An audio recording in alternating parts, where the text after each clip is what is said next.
ഞങ്ങളൊരു യാത്രയിലാണ്.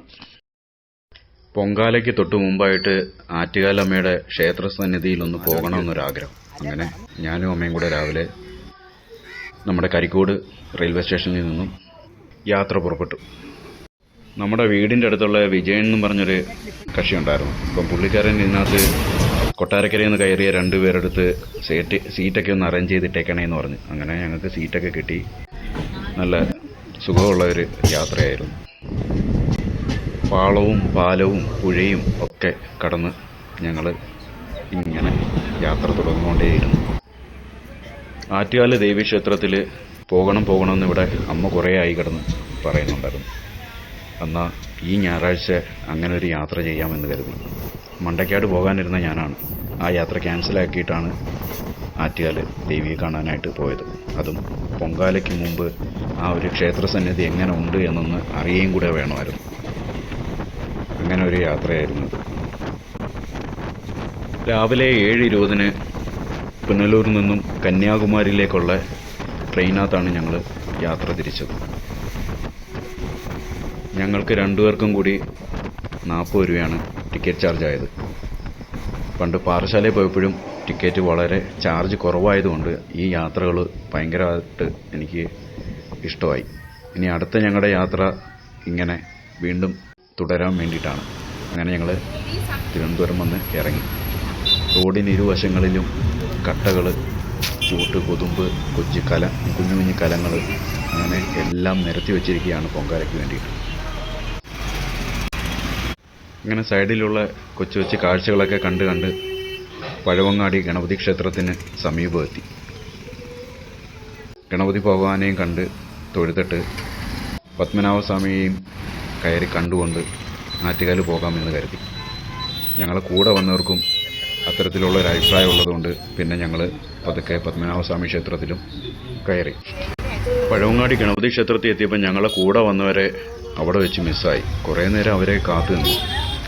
അമ്മ അവരുടെ ചെരുപ്പുകൾ കണ്ടിട്ട് ഇത് അവരുടെ തന്നെയാണെന്ന് പറഞ്ഞ് കുറച്ച് നേരം ഒപ്പം നിന്നു. അവസാനം പിന്നെ ഞങ്ങൾ വിചാരിച്ചു അവർ പത്മനാഭസ്വാമി ക്ഷേത്രത്തിൽ കയറി കാണുമെന്ന് കരുതി. ഞങ്ങൾ പിന്നെ നേരെ ഇവിടെയും ഞങ്ങൾക്ക് അവരെ കാണാൻ സാധിച്ചില്ല. അങ്ങനെ ക്ഷേത്ര ദർശനമൊക്കെ കഴിഞ്ഞ് തിരിച്ചു വന്ന് ചെരുപ്പൊക്കെ എടുത്ത് ഞങ്ങൾ അവിടുന്ന് മടങ്ങി.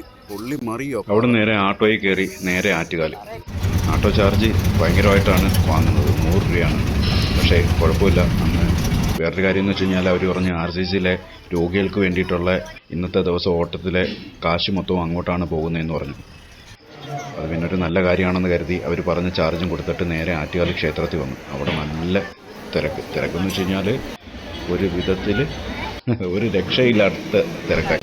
കുന്തും തെള്ളുമൊക്കെ കൊണ്ട് ഞങ്ങൾ ക്ഷേത്ര ദർശനമൊക്കെ കഴിഞ്ഞ് അവിടെ നിൽക്കുമ്പോൾ ഞങ്ങളെ കൂടെ വന്നവരെ മിസ്സായവരെ ഞങ്ങൾക്ക് അവിടെ വെച്ച് കാണാൻ സാധിച്ചു. അതായത് ദേവിയുടെ അനുഗ്രഹം. എന്തായാലും അവരൊക്കെ ആയിട്ട് ഐസ്ക്രീമൊക്കെ മേടിച്ച് കഴിച്ച് പിന്നെ കടയിൽ കയറി പണ്ടത്തെ കുറേ മിഠായിസ് അവിടെ കാണാൻ സാധിച്ചു. സിഗരറ്റ് മിഠായി, അതുപോലെ തന്നെ പമ്പരം, പുളിമുട്ടായി, പൈസ മിഠായി, അങ്ങനെ ധാരാളം വെറൈറ്റി ആയിട്ടുള്ള ചെറുപ്പത്തിൽ കണ്ടുമറന്ന ഒരുപാട് സ്വീറ്റ്സ് അവിടെ കാണാൻ സാധിച്ചു. പിന്നെ അതൊക്കെ 2-3 ഐറ്റമൊക്കെ വാങ്ങി പരിസരമൊക്കെ ഒന്ന് കറങ്ങി നിരീക്ഷിച്ചിട്ട് ഞങ്ങൾ പതുക്കെ അവിടുന്ന് തിരിച്ചു.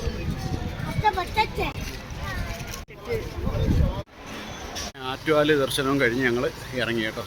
ഇനി തിരിച്ച് റെയിൽവേ സ്റ്റേഷനിലേക്ക്. ഇന്നലെ രാത്രി മണ്ടയ്ക്കാട് ക്ഷേത്രത്തിൽ പോകാനായിട്ടിരുന്നതാണ്. പക്ഷേ ഇടയ്ക്ക് ഒരു മഴയും ക്ഷേത്രത്തിലെ ഉത്സവ പരിപാടിയൊക്കെ ആയിട്ട് ബന്ധപ്പെട്ട് പോക്ക് നടന്നില്ല. അങ്ങനെ പിന്നെ രാവിലെ ഇനി ആറ്റുകാൽ വിട്ടു. അങ്ങനെ നല്ല അടിപൊളിയായിട്ട് കുറേ നല്ല തിരക്കായിരുന്നു. തിരക്കൊക്കെ കഴിഞ്ഞ് ഒരുവിധം മനസ്സുഖമായിട്ട് കണ്ട് തൊഴുത് ഇനി ഇറങ്ങി.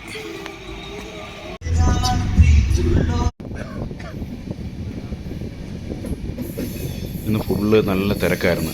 ചെന്ന ക്ഷേത്രങ്ങളിലെല്ലാം ഭയങ്കര ജനസമുദ്രം എന്നൊക്കെ പറയത്തില്ലേ, അതുപോലെ. തിരിച്ച് മടങ്ങാൻ നേരത്ത് ട്രെയിനകത്തും അതേപോലെ നല്ല തിരക്കായിരുന്നു. ഡോറിൻ്റെ സൈഡിൽ നിന്നാണ് മടക്കയാത്ര. അങ്ങനെ വണ്ടി ഓടി ഞങ്ങളുടെ കൊല്ലം ടൗണിലേക്ക് എത്തി. ഇറങ്ങട്ടെ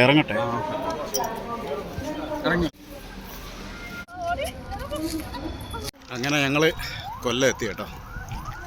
ആറ്റുകാൽ അമ്മയൊക്കെ കണ്ട് തിരിച്ച് വീട്ടിലെത്തി കേട്ടോ. ഈ ഒരു ചിത്രം എന്നെ വല്ലാണ്ട് ആകർഷിച്ച ഒരു ചിത്രമാണ്. കാരണം വേറൊന്നുമല്ല, 8ാം ക്ലാസ്സിൽ പഠിക്കുന്ന സമയത്ത് ഈ ചിത്രം ഞാൻ വരച്ചിട്ടുണ്ടായിരുന്നു. എനിക്കൊന്ന് 8ാം ക്ലാസ് ആണെന്ന് തോന്നുന്നു, അതോ 7ാം ക്ലാസ് ആണോ എന്തോന്ന് അറിയത്തില്ല. ആദ്യമായിട്ട് കളർ ചെയ്യുന്ന ചിത്രം ആറ്റുകാലമ്മയുടെ ചിത്രമായിരുന്നു. അതിനുശേഷം ഇന്ന് ഈ ഒരു ചിത്രം കണ്ടപ്പോഴത്തേക്ക് വല്ലാണ്ടൊരു നൊസ്റ്റാൾജിയ. ഒപ്പം അതുമാത്രമല്ല, എനിക്ക് വന്ന് എൻ്റെ ഓർമ്മകളിൽ ആ ക്ഷേത്രത്തിൽ പോയതായിട്ട് എനിക്കൊരു ഓർമ്മയില്ല. പക്ഷേ ഇന്നാണ് അത് സാധിച്ചത്. അപ്പോൾ മറ്റൊരു വീഡിയോയുമായി കാണും വരെ എല്ലാവർക്കും നന്ദി, നമസ്കാരം. ആറ്റുകാലമ്മ അനുഗ്രഹിക്കട്ടെ.